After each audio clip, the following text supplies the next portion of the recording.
Қаскелең қаласындағы Алтын ауыл ықшам ауданы аты алтын болғанмен жағдайы атына сай болмай тұр деп шағымданды тұрғындар. Себебі басқа проблеманы айтпағанның өзінде бұл жерде жылдар бойы жедел саты жұмыс істемей тұр. Үйімізге кірсек шыға алмаймыз, шықсақ кіре алмаймыз деп шағымданған тұрғындар жанайқайын Қаскелең KZ арқылы билікке жеткізуді жөн деп тапты.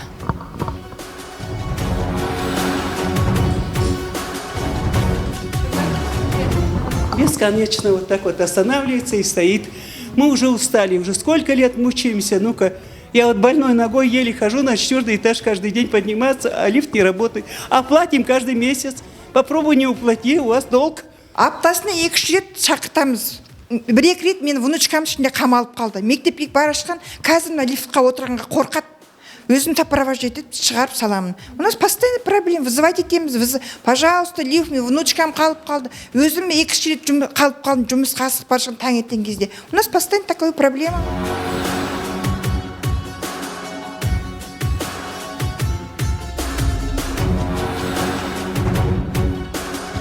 Енді осы бір осы 10 үй, 10-й дом дейді ғой, знаменитый, и не один у нас в Алтын ауле, их порядка 6 домов.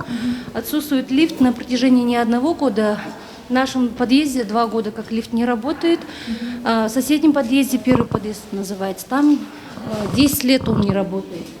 10 лет лифт не работает, вот в таком состоянии он стоит. Починить они нам обязуются, но только все на словах. То есть это обязательство они не хотят на себя брать, пересылают на КСК, КСК говорит на горакимат, отдел ЖКХ, КСК, в общем, друг на друга. Дошли до Баталова, Баталов сказал, что в бюджете денег нету, будем ожидать, и это еще неизвестно, сроки никакие нам не указали. В данном доме проживает, ну, сами понимаете, больше 20 квартир, в каждой семье по 3, по 5 человек, всех дети, инвалиды, пожилые и так далее. Ну, это очень, сами понимаете, очень трудно и сложно вообще в наше время. Тем более мы сейчас все мобильны, хотим быстро дойти до дома, вернуться и удобством, комфортно, но нету лифта. В наше время, 21 век, 8-этажный дом. Он был предусмотрен, работал, и вот. Один раз у нас 5 лет тому назад мы сами своими силами собрались, какую-то плату покупали. За свой счет сами просто решили, ну, не беспокоить, по 5 тысяч скинулись, и мы сделали лифт. Вот. После этого он сломался и, к сожалению, так до сих пор стоит. Алтыншы, не 7-ші қабатқа көтеріліп келе жатырмын. Мен күнде тұрмасам да, бірақ шынымен де өте қиын екенін түсіндім.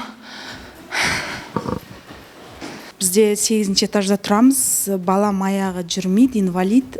Бізге өте қиын 8-ші этаждан түсіп шығу.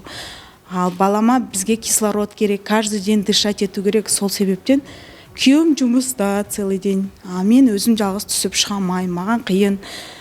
Балам күннен күнге өсіп келе жатыр. Сол үшін мен қиналып кеттім. Лифт уже 1,5 жыл болды істемейді.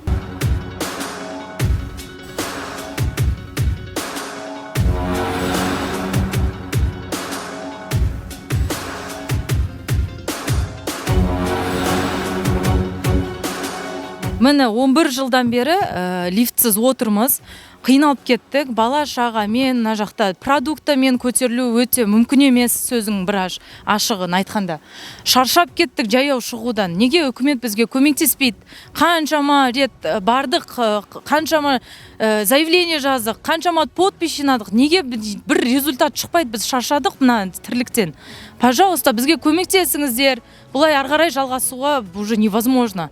Оны акиматтағылар бізге сіздерді үкімет жаңағы кредитование деген бар екен ғой, сондай нұрлы жол 20-25 деген программа бойынша көмектесу, жаңағы осына жилой домдарға лифттарын ауыстырамыз, ескірген болса, істемейтін болса, істен шыққан болса ауыстырамыз деген. Сол программаға сіздерді іліктіреміз, бір подъезге где-то 10 миллионның лифт ақшасы кетеді, соны жительдарға бөліп береміз.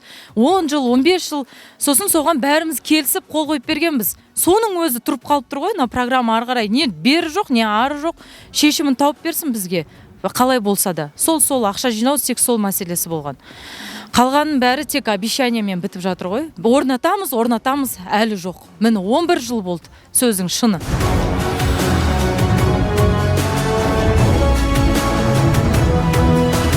Есім Егөбек Ескендір Егізбекұлы, Қарасайдың тұрғын үй коммуналдық шаруашылық және тұрғын үй инспекция бөлімінің басшысы. 2,5 жылдан кейін вообще істемей қалды. 2,5 жылдың өзінде бір жетістікті 10 күн істемеген. Сонда да төледік. Енді бұл жерде тұрғындардың кінәсі жоқ. Ескіні салып жергенде мынаяқтап қабылдап алған. Енді жарай жаңасын салсын, оған да төлейік. Бірақ былтыр жиналыста уәде берді. 4-ші дом уже 10 жылдан асып кетті. Қазір өтірік айтып отыр 3 жыл деп. Тұрғындар, мен 2007-тен бері тұрам ғой, білем ғой. Өзім 8-ші этажда тұрам. Өзім пенсионер, өзім инвалидпін. Көтерілу маған оңай емес. Сол сияқты үлкен кісілер бар, жүрек ауыратындар бар. Ол енді действительно құқығымызды аяқ асты таптағанмен бірдей ғой айналайын. Жылда уәде береді, жылда уәдесіне тойдық.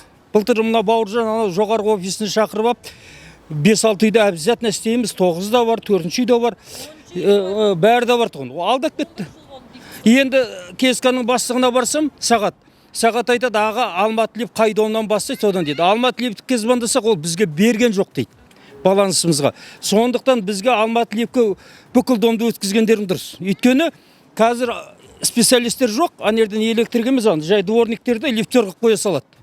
Сосын ана үйдікі істемей қалса, ана үй жалып жасаса, бастығы прокурор бірден өтсе, ананың сайман алды, анаға салады. Сонымен бүкіл үйлерді сөйтіп құртты.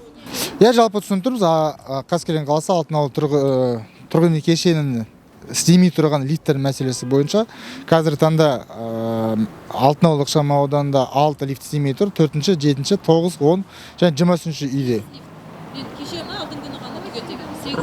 Ол қазір істемей жатыр. Негізінен соңғы біздің ақпарат бойынша 6 лифт істен шығып тұрған болған. Бұған дейін де бюджеттік өтінім берілген болатын, бірақ та экономикалық негіздеменің жоқтығы себебінен бізге жаңағы оны мақұлдаған жоқ болатын. Қазір таңда біз тағы да бюджеттік заявканы жаңағы бюджеттік өтінімді бердік. 72 миллион теңгеге Нұрлы жер бағдарламасының модернизация жаңа тармақшасы бойынша бұл жерде жаңағы лифттерді сатып алу. Әрине, бірақ бұл тұрғындармен бұл бойынша былтырда жиналыс өткізіліп, берілетін қаражаттың қайтарымды екендігі туралы айтылып ескертілген, тұрғындардың келісім бойынша бұл да жүзеге асырып отқан. Бірақ та енді құжаттардың толықсыздығынан бізге қаражат бермеген. Қазір уақытта құжаттарды толықтырып, келесі жылға 2022 жылға біз өтінімді бердік. Қаржыландыру процесі болғаннан кейін жаңа лифттерді ауыстыру жұмыстарын жүргізілетін болады. Қазіргі кезде мен нақты айтамаймын. Не қаңтар, мамыр айында, наурыз айында мысалға ақша нақты болады деп. Ол жаңағы қаражаттың бөлінуіне байланысты. Бірақ біздің тарапымыздан қазіргі кезде қаражат бөлінді. Әрине, тұрғындардың айтып тұрғаны бір жағынан дұрыс. Лифтсіз 8-ші этажға көтерілу өте қиын, оны түсініп тұрмыз. Бұл уақытта жұмыс жүргізіліп жатыр. Спросить у начальника жилищно-коммунального отдела. Он даст гарантию, что нам выделят 72 миллиона тенге на 22 год на установку лифтов. Потому что в 2019 году Карасайский акимат давал заявку на 90 миллионов. Ни Министерство энергетики, ни область нам не дали ни копейки.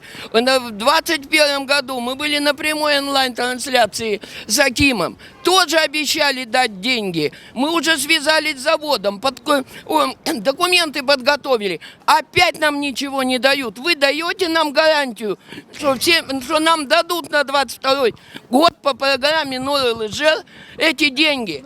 Людям сейчас то на 6, на 8 этаже очень трудно. Вот пенсионеры есть, мамочки с детьми беременные.